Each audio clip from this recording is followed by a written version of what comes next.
आदेश।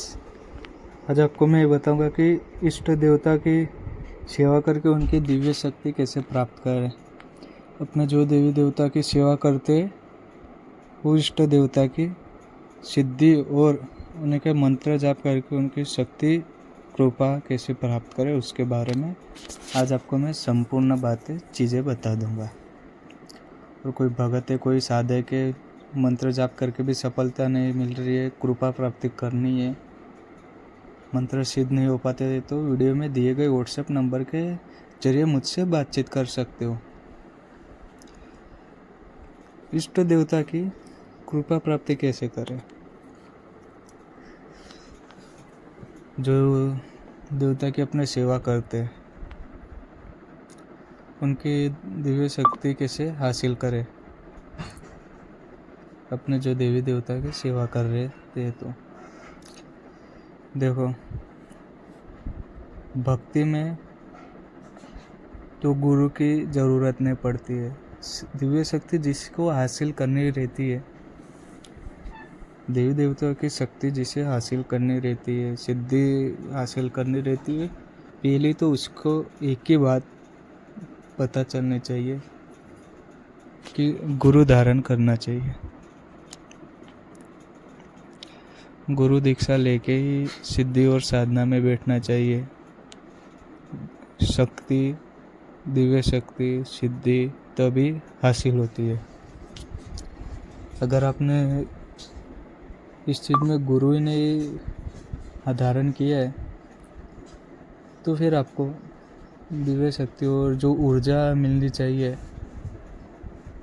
वो ऊर्जा आपको मिल नहीं पाती है।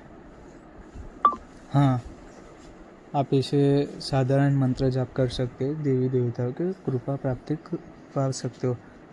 बहुत ही साधकों को मन में ऐसी इच्छा रहती है कि मुझे दिव्य शक्ति देवताओं की हासिल होनी चाहिए, मुझे एक ऐसी शक्ति हासिल होनी चाहिए कि जिससे मैं कोई भी कार्य कर सकूं।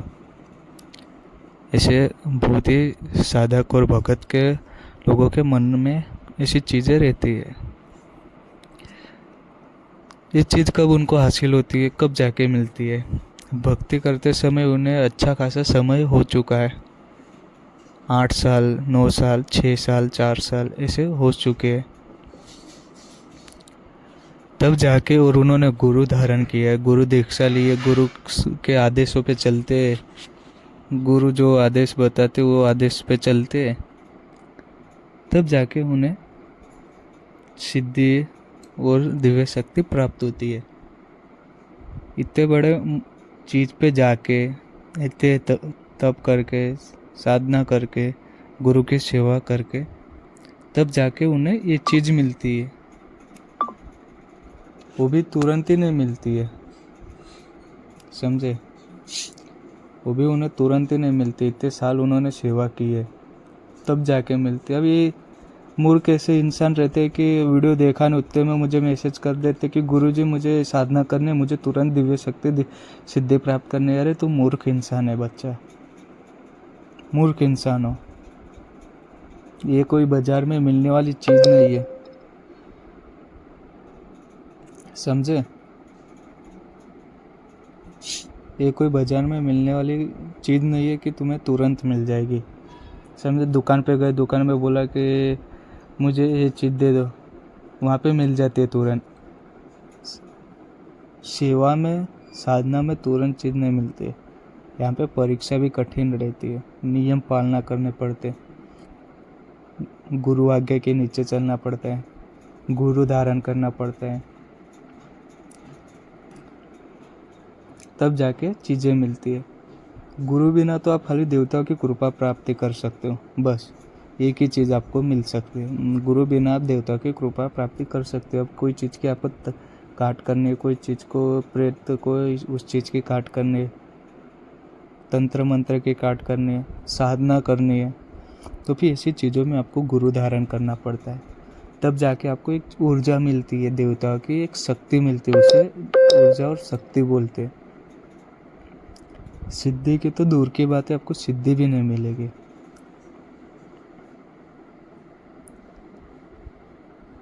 समझे। मूर्ख इंसान जो रहते हैं वही ऐसे सोचता है कि मुझे तुरंत ये चीज़ मिल जाएगी। अरे भाई, अच्छे अच्छे साधक जो रहते हैं ना, उनके भी नियम टूटने की वजह से उनको चीज़ें नहीं मिलती है, समझे।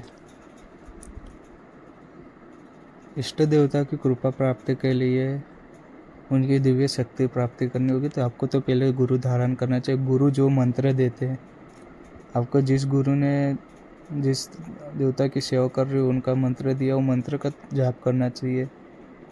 जब हो सकता है जितनी ज़्यादा माला पे जाप कर सकते हो उतनी ज़्यादा माला पे जाप करना चाहिए। गुरु आज्ञा के नीचे चलो, गुरु की सेवा करो, गुरु जो नियम बताते उसके ऊपर चलो,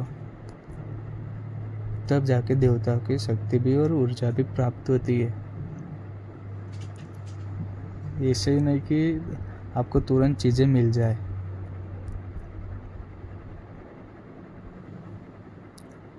जैसे लोग सोचते हैं जोश में और तुरंत साधना में बैठ जाते हैं। अब गुरु बिना आप साधना करने जाओगे तो गुरु बिना तो आप साधना में उतर जाओगे, पर साधना के पहले क्या कार्य करना है, कैसे क्या कार्य करना है, साधना के नियम क्या करने हैं, साधना के अनुभव कैसे आएंगे, वो चीज़ किसी को पता नहीं रहती है, समझे। इसके लिए कोई भी कार्य करो, गुरु धारण करो, गुरु को आदेश करो कि गुरु जी मुझे ये कार्य करना है, इसे मुझे सफलता मिलनी चाहिए।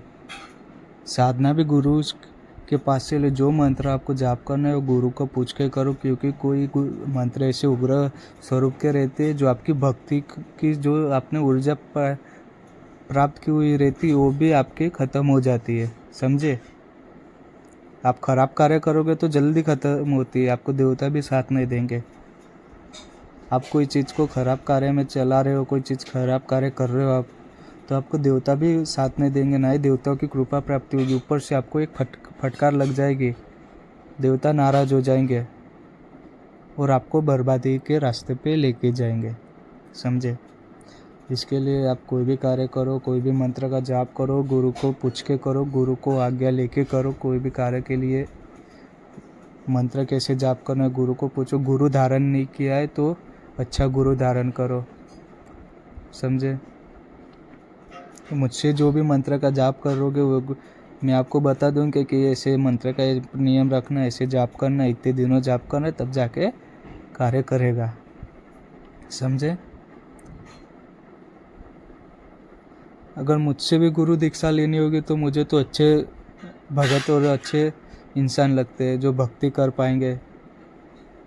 थोड़े दिन भक्ति की आलस आ गया तो वो भक्ति छोड़ दी, ऐसे इंसान मुझे पसंद नहीं है।